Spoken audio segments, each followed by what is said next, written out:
এক দরিদ্র পরিবারের টেবিলে পড়ে আছে ছোট একটাটা কেকের টুকরো। ছেলেটা মাকে জিজ্ঞেস করে, মা, এটা কি আমাদের জন্য? মা হেসে বলে, হ্যাঁ বাবা, আজ শুধু এইটুকুই আছে, তোমরা ভাগ করে খাস। মা কাজের জন্য বেরিয়ে যায়। ছেলেটা টেবিলের দিকে তাকিয়ে থাকে।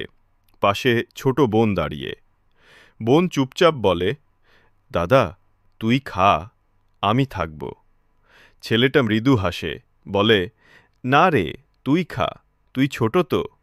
সে কেকটা বোনের দিকে এগিয়ে দেয়। বোন হাসি মুখে কেকটা তুলে নেয়। তারপর অর্ধেক ভাগ করে অর্ধেক ভাইয়ের মুখে দেয়। বলে, তুই না খেলে কেকটা মজা লাগে না। দুজন একসাথে কেক খায়, হাসে, আনন্দে ভরে ওঠে ঘরটা। ঠিক তখন মা ফিরে আসে। দেখে দুই ভাইবোনের মুখে হাসি, টেবিলে খালি প্লেট। মায়ের চোখে পানি চলে আসে। সে দুজনকে জড়িয়ে ধরে বলে, তোমরাই আমার আসল মিষ্টি কেক।